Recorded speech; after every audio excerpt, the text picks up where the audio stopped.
Our next speaker will be taking a look at the Epson Moverio's past, present, and future. Eric Mizufuka is a product manager for Epson's Moverio line of augmented reality glasses. He was responsible for the launch of the Moverio BT100 back in 2011 and is one of the field's earliest advocates.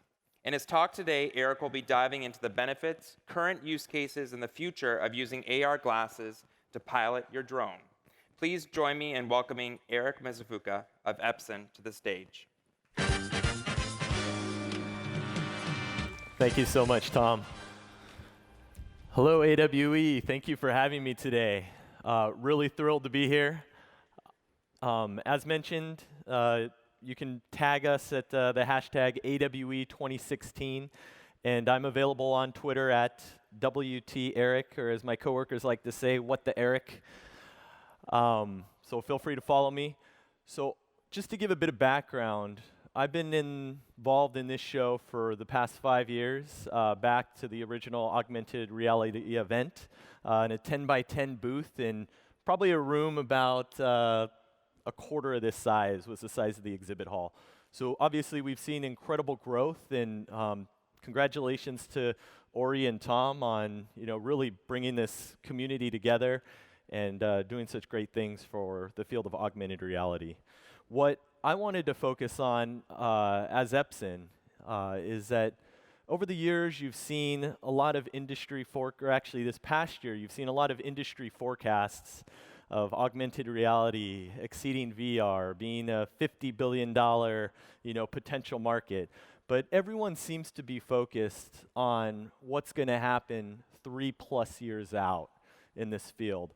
I think one of the real differentiators for what we're doing at Epson is we want to drive adoption today. So we've really built products that we feel are market ready today. A good example of that would be the BT300, which was just announced. The keys for having smart glasses adopted now is really wearability and comfort.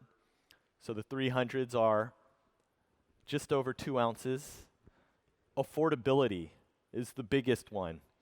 Our new glasses will be under $800. They are binocular, transparent, and the third is really scalability.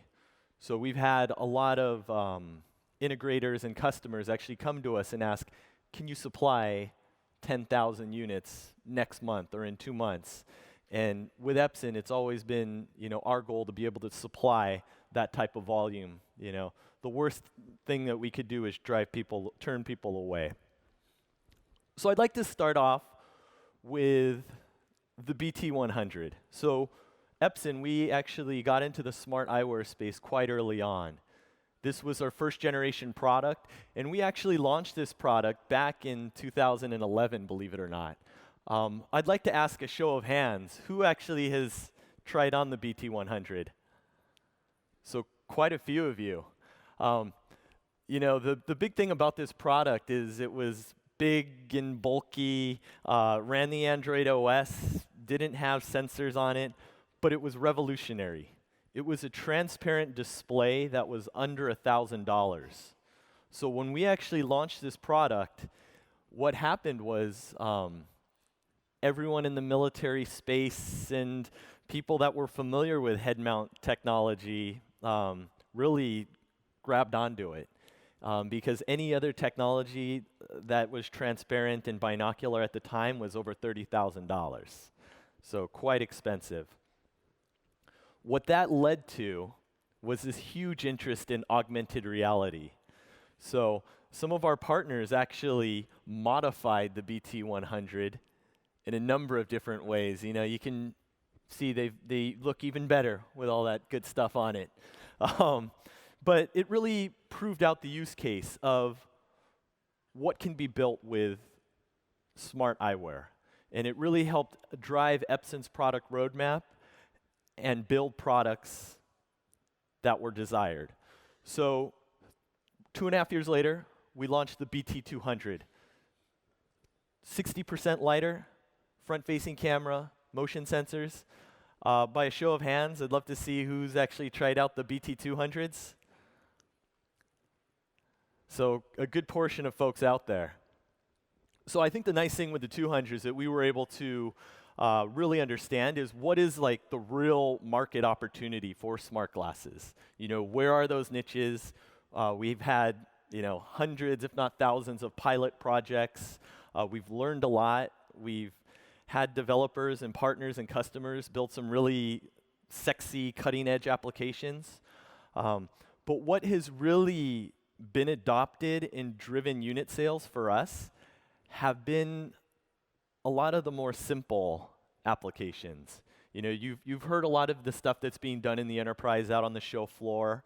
The other big things that are happening for us from a business perspective are in kind of translation and subtitling for movies, or what internally at Epson we call the B2B2C market, where we're selling glasses to businesses like amusement parks and stadiums, and they're actually exposing end consumers to the technology. I think at this point in time, it's really about driving and building purpose-built experiences where people understand why you're wearing the glasses. Because obviously, we're still a ways out from them looking like a normal set of eyewear. So obviously, enterprise, this B2B2C space, and another area where we're getting a lot of traction is as a drone accessory. So being able to keep visual line of sight with your drone and fly your drone at the same time.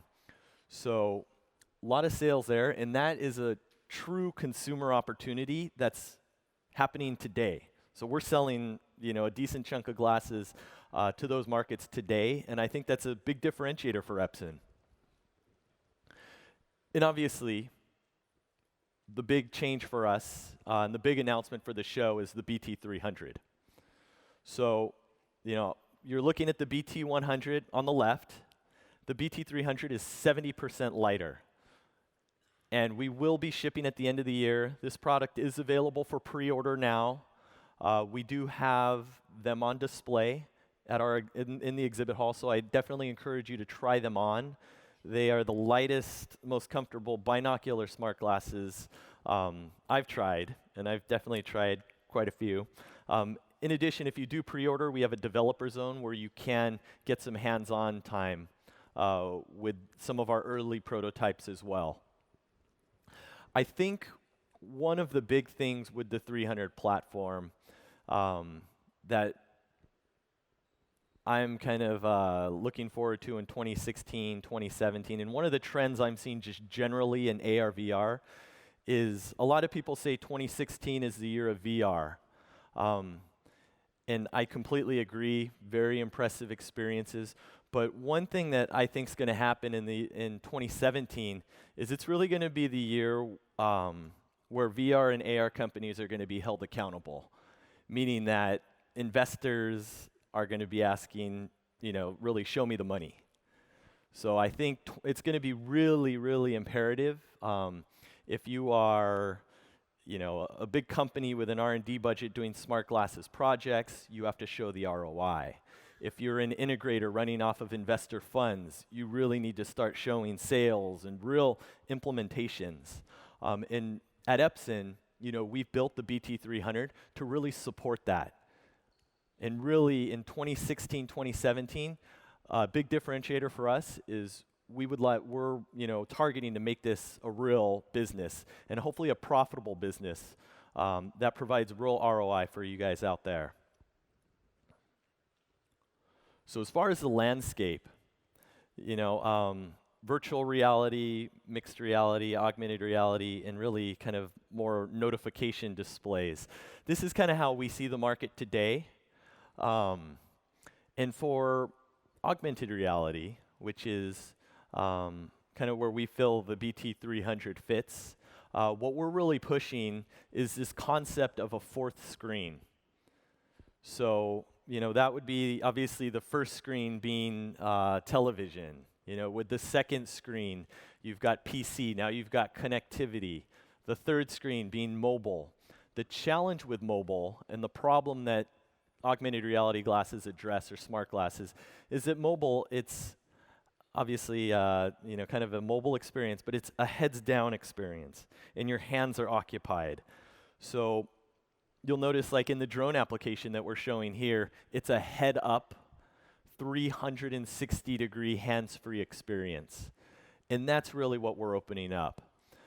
You know, obviously you've seen Apple's latest announcements. Even the mobile space is starting to mature.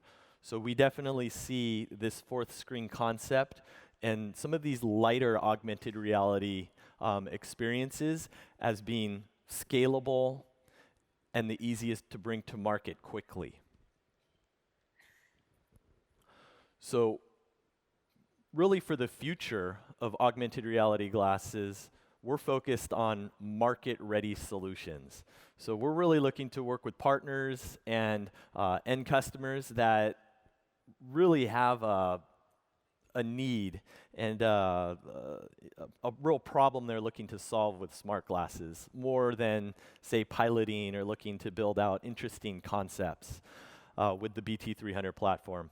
The big thing from a product perspective, obviously I mentioned we're comfortable, affordable, and our production is scalable. Big differentiator for us, Epson, we're the world's leading projector company. We've got 5 years of history making augmented reality glasses, and our roadmap extends out 5 years.